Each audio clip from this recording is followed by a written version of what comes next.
Halo semuanya, ketemu lagi di kelas Pio.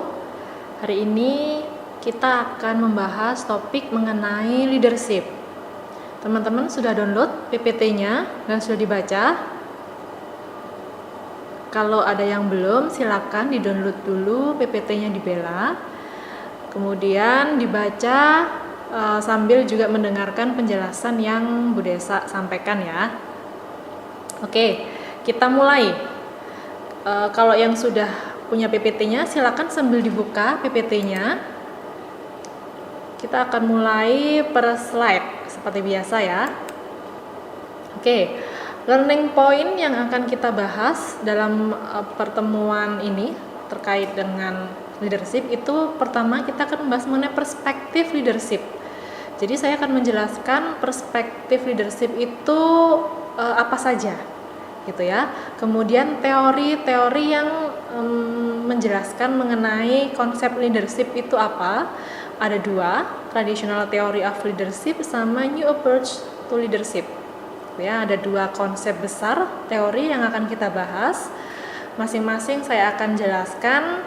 Silakan teman-teman menyimak kalau misalkan ada yang kurang jelas atau ada yang berbeda dari yang teman-teman baca dari referensi buku yang lain, mungkin ada yang baca buku lain atau jurnal penelitian lain terkait dengan leadership, silakan dicatat, nanti kemudian silakan disampaikan di forum diskusi atau kita diskusikan di WA group. Oke, ada ini learning point-nya. Kemudian di slide ketiga saya akan menjelaskan dulu secara umum gitu ya, apa sih bedanya kalau kita ngomong leadership itu apa gitu ya, sebelum kita ngomong bedanya leader dan manager gitu ya. Kalau kita ngomong leadership itu apa, ada yang tahu leadership itu apa? Oke, kalau leadership itu sebenarnya adalah gaya kepemimpinan gitu ya, terkait dengan kepemimpinan. Jadi kalau kita ngomong kepemimpinan, maka fokusnya tidak hanya pada personnya atau orang sebagai leadernya, tapi termasuk di dalamnya kalau kita ngomong leadership itu adalah fungsi dari leader itu dalam konteks hubungan antara atasan dan bawahan, serta bagaimana upaya-upaya yang dilakukan dalam rangka mencapai tujuan atau target, baik itu target bawahan, target dari unit kerja maupun target dari organisasi atau perusahaan secara keseluruhan. Itu ya.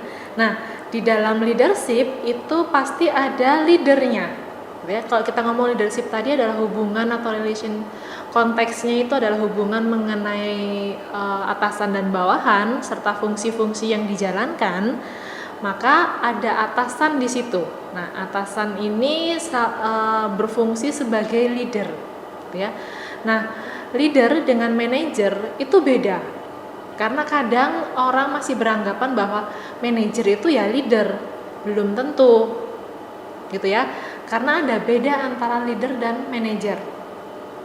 Itu seperti yang kalian baca di PPT itu sudah saya berikan beberapa kata kunci yang membedakan antara leader dan manajer.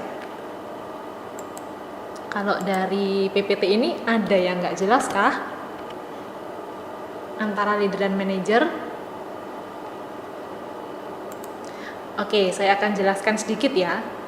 Jadi kalau kita ngomong leader itu berarti dia seorang pemimpin, gitu ya. Pemimpin, dikatakan dia pemimpin kalau dia merupakan orang yang innovate. Innovate itu artinya dia mampu menciptakan situasi-situasi baru atau pembelajaran baru pada bawahan, gitu ya, sehingga leader itu berfungsi sebagai fasilitator juga, gitu ya, dalam mengembangkan, ada develop ya, ada innovate, ada develop. Jadi dia fokusnya juga pada pengembangan, gitu. Pada pengembangan bawahan. Karena itu dia fokusnya juga pada people. Tuh, kemudian inspire trust. Jadi yang dikatakan leader itu dia juga mampu memberikan kepercayaan atau menumbuhkan kepercayaan pada bawahan. Ya. Kemudian dia long term vision atau long term view. Jadi dia memiliki pandangan ke depan, bagaimana cara mencapai tujuan ke depan. Gitu ya. Originate artinya dia mampu, ini hampir sama kayak innovate ya, artinya dia nggak meniru, bukan orang yang suka meniru, dia selalu mempunyai ide-ide baru, kemudian selalu men-challenge the status quo, selalu men-challenge bawahan untuk melakukan sesuatu hal yang baru gitu ya. Kemudian do the right things, jadi melakukan sesuatu dengan benar gitu ya. Artinya melakukan sesuatu dengan benar di sini dia mampu mengarahkan bawahan untuk bisa mencapai tujuan dengan benar. Gitu ya. Kita lihat bedanya dengan manajer. Kalau manajer itu sebenarnya adalah bagian dari struktural dalam organisasi, gitu ya. Bagian dari jabatan. Makanya kenapa dia dikatakan sebagai administrator. Jadi lebih ke menjalankan fungsi-fungsi administrasi. Gitu ya. Dalam hal ini misalkan mengelola bagaimana terkait dengan absensi misalkan, kemudian bagaimana mengenai kebijakan itu dijalankan, bagaimana mengaplikasikan peraturan yang baru dalam pelaksanaan tugas bawahan gitu ya. Nah, dia fungsinya juga maintenance itu menjaga, mengelola supaya proses kerja itu berjalan sesuai dengan aturan atau kebijakan yang ada. Makanya kenapa dia fokusnya pada sistem dan structure gitu ya. Sistem kebijakannya apa, kemudian peraturannya seperti apa, itu yang menjadi fokusnya gitu ya.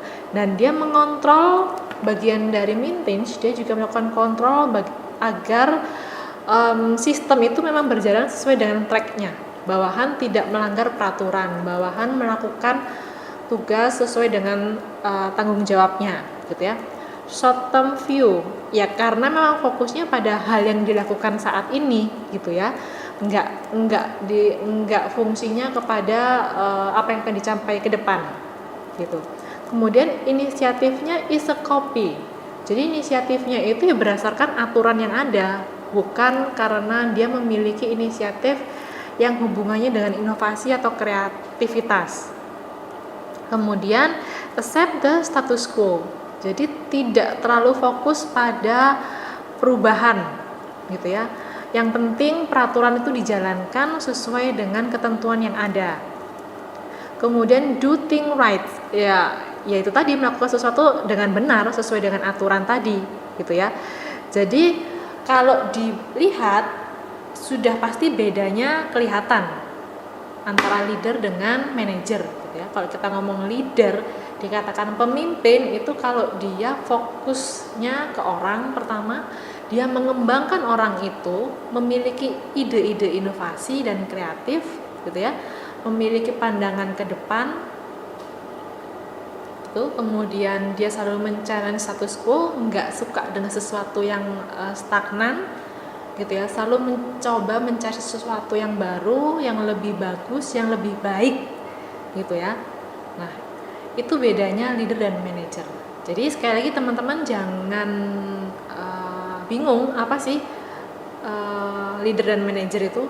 Leader itu ya manajer bisa jadi, tapi manajer belum tentu leader gitu ya.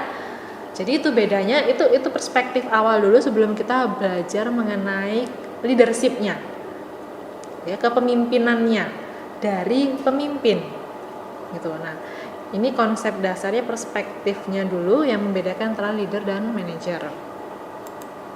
Nah, di slide berikutnya kita sudah mulai masuk ke kepemimpinan atau leadership-nya gitu ya. Nah, kalau kita ngomong leadership itu selalu ada konsep teori klasik yang menjelaskan mengenai leadership itu selalu berhubungan dengan great man atau great woman atau great person teori gitu ya. Nah, apa itu great man atau great person teori? itu adalah konsep dasar mengenai kepemimpinan yang menyatakan bahwa pemimpin itu merupakan orang yang kalau kita ngomong great itu kan sesuatu yang besar gitu ya, sesuatu yang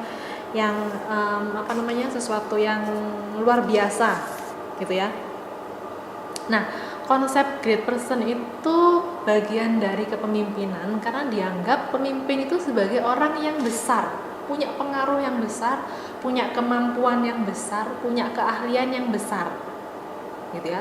Kalau kita ngomong kemampuan, keahlian itu bisa jadi terkait dengan intelijensinya, bisa terkait dengan karakteristik kepribadiannya gitu ya. Nah, great person itu biasanya dilihat dari bagaimana orang itu mampu memiliki pengaruh yang besar terhadap orang lain atau bawahan atau orang lain ya, sehingga dia dianggap sebagai orang yang memiliki kekuasaan dalam tanda kutip dengan kebesaran yang dia miliki itu gitu ya. Nah, kira-kira kalau seperti itu contohnya siapa ya yang bisa dianggap sebagai great person atau great man or great woman? Ada yang tahu?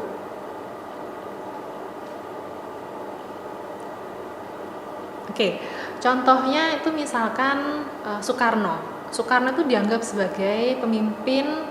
Kalau dilihat dari konsep teori great man, dia itu orang yang memiliki pengaruh atau kekuasaan yang besar, gitu ya.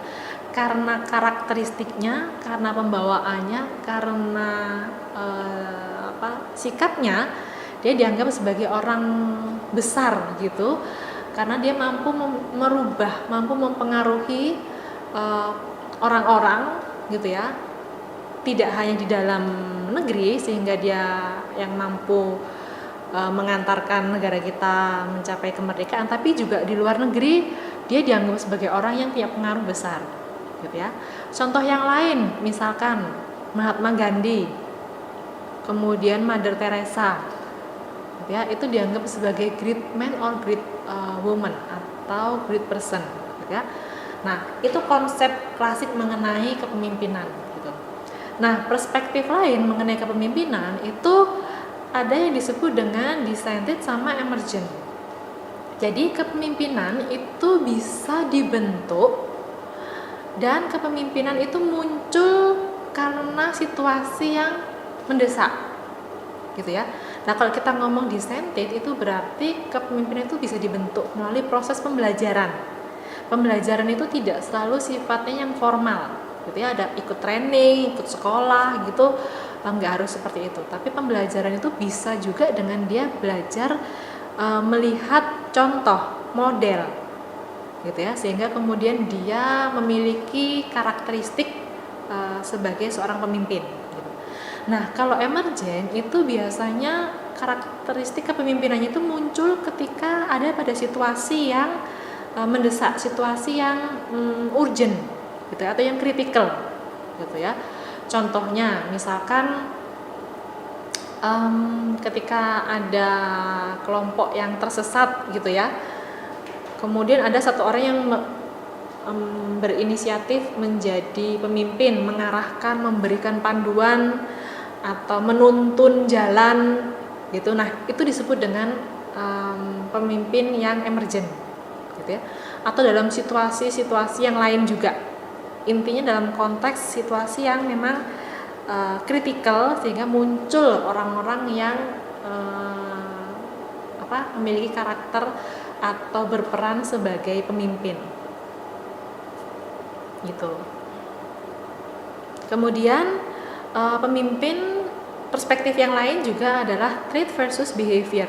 Ini sama ya. Jadi kalau trait itu kita ngomong mengenai karakteristik. Jadi kepemimpinan itu bisa muncul karena memang dia memiliki karakteristik sifat pembawaan sebagai seorang pemimpin. Jadi tanpa dia belajar, dia secara alamiah memang memiliki karakteristik sebagai pemimpin. Atau pemimpin, kalau kita ngomong secara behaviornya itu berarti dia mampu perilaku-perilakunya menunjukkan bahwa dia mampu sebagai seorang pemimpin. Nah, kalau kita ngomong perilaku, berarti itu kan juga hubungannya dengan proses pembelajaran ya. Jadi ada proses pembelajaran yang membantu dia untuk bisa menampilkan karakteristik dari sifat-sifat kepemimpinannya dalam bentuk perilaku atau action yang bisa ditampilkan. Oke, dari sini masih ada yang nggak jelas kah dari penjelasan Bu Desa?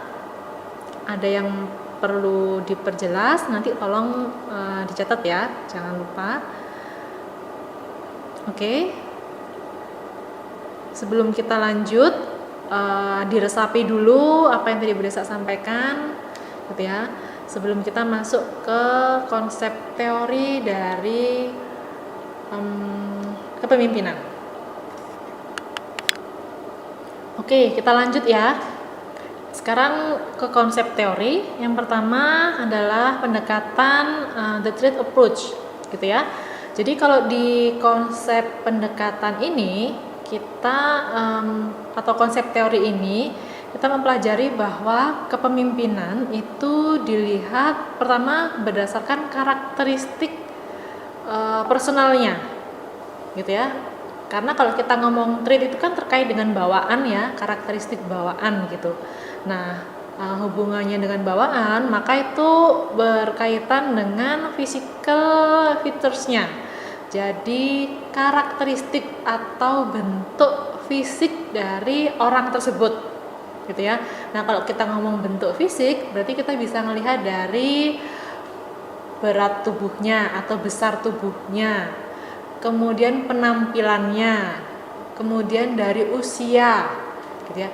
Prinsipnya pokoknya karakteristik atau ciri-ciri yang secara fisik, gitu kan.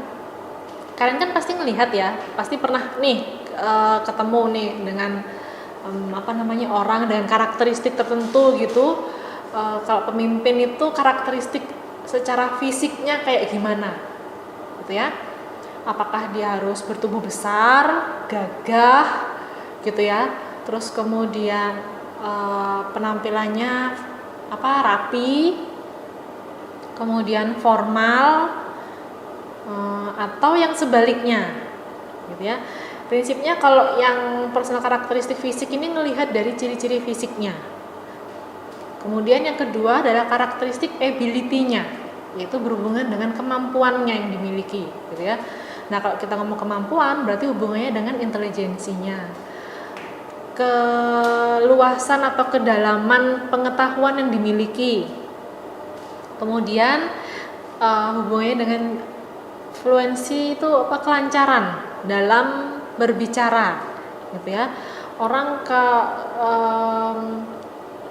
dikatakan pemimpin kalau dia ngomongnya tegas, jelas, terus kemudian lancar, enggak beribet misalkan, atau enggak terpotong-potong misalkan, ya.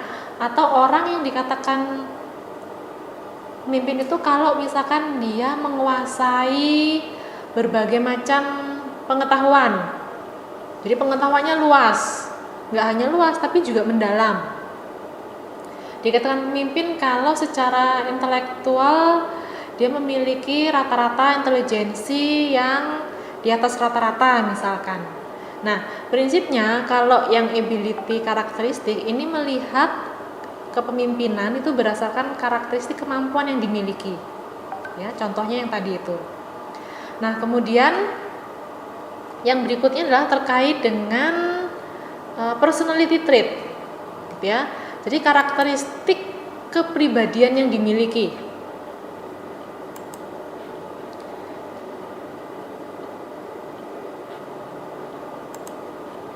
Nah, kalau karakteristik kepribadian ini berarti hubungannya dengan kemampuan, misalkan apakah dia seorang yang dominan, seorang yang percaya diri,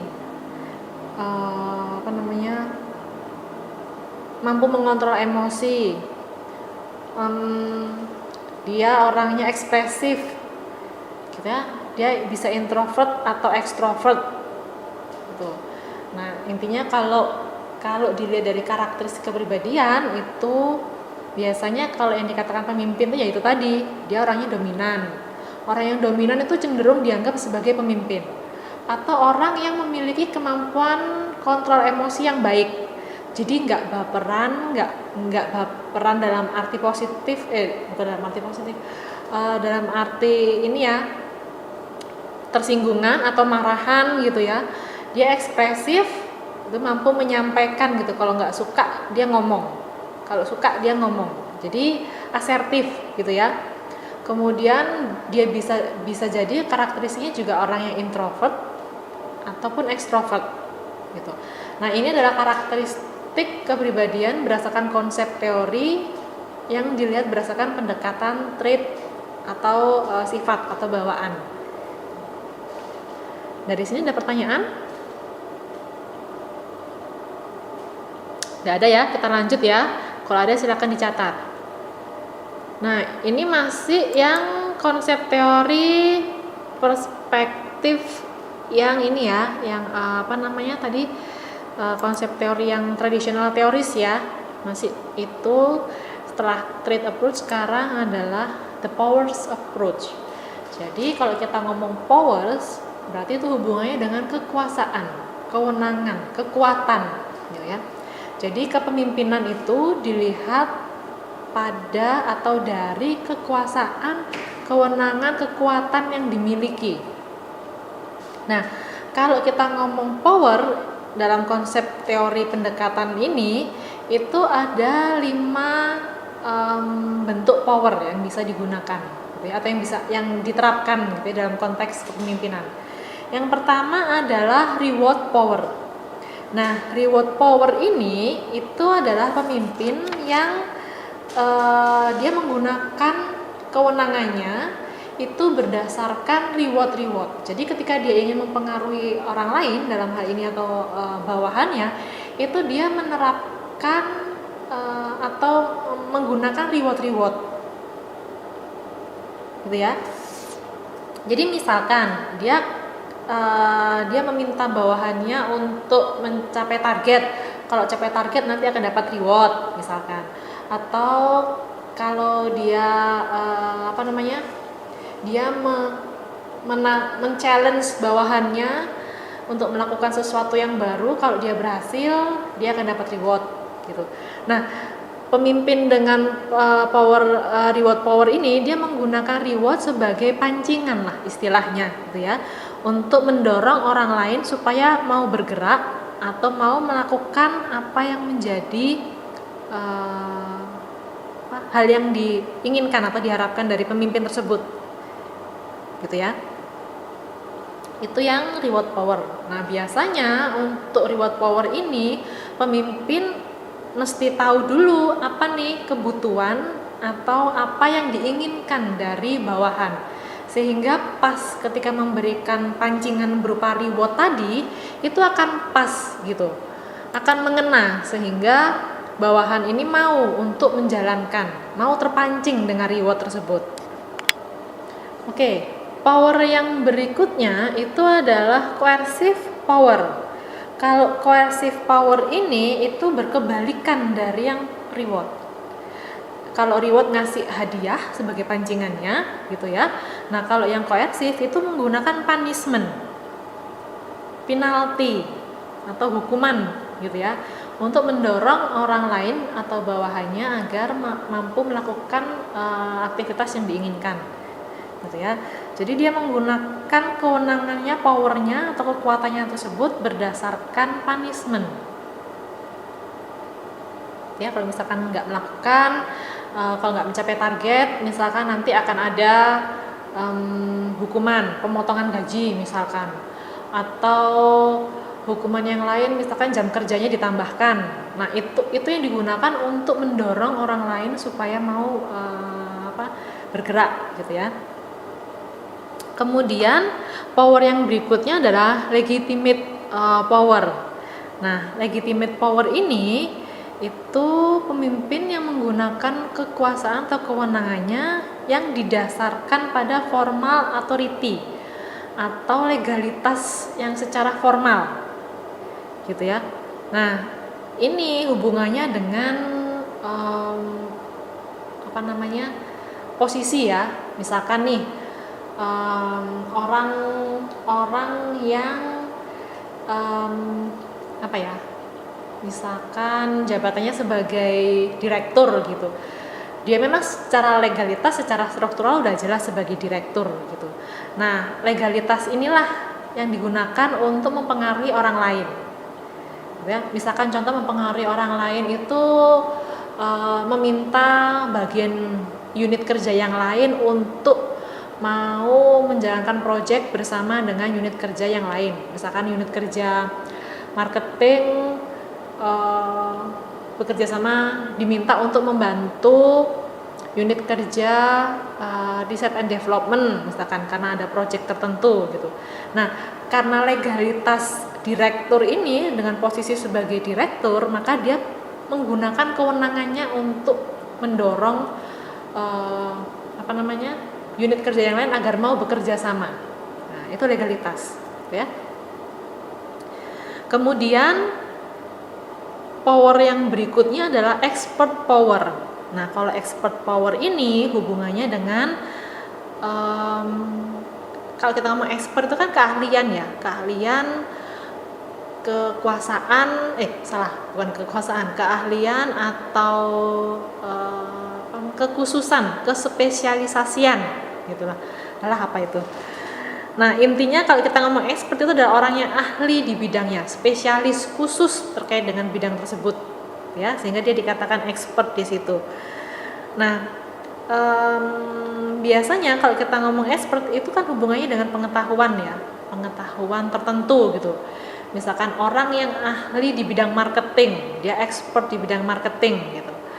Nah,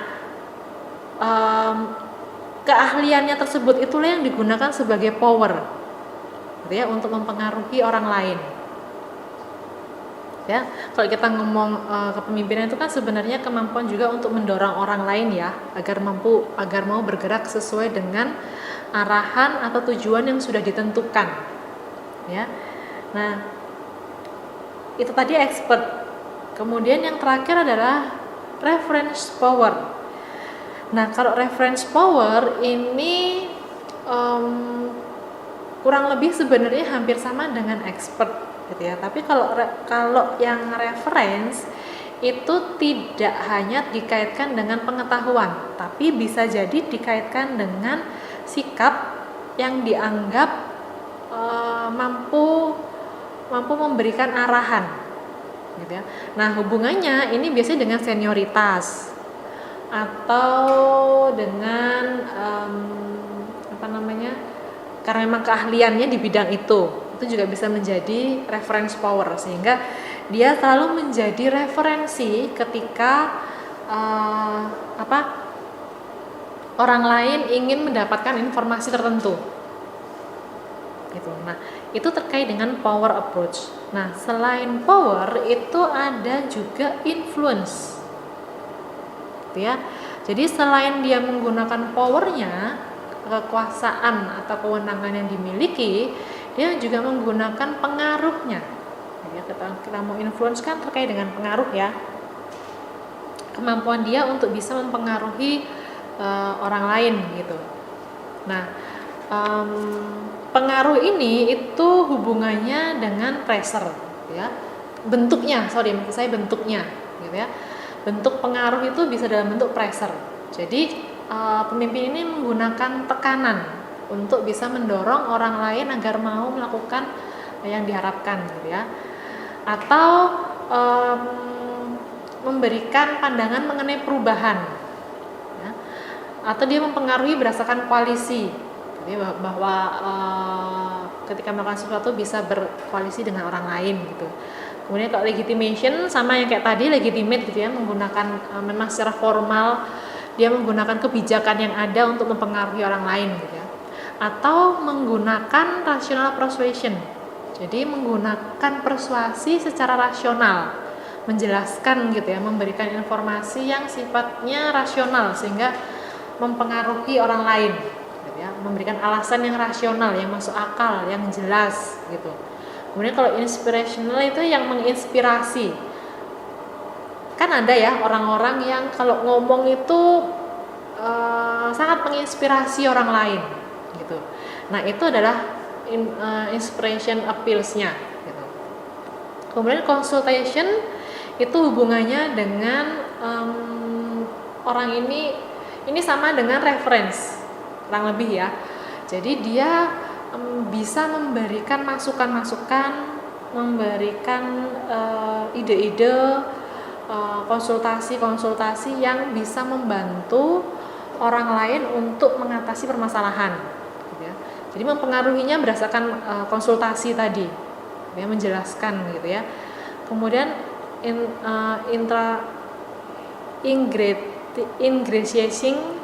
ingratiating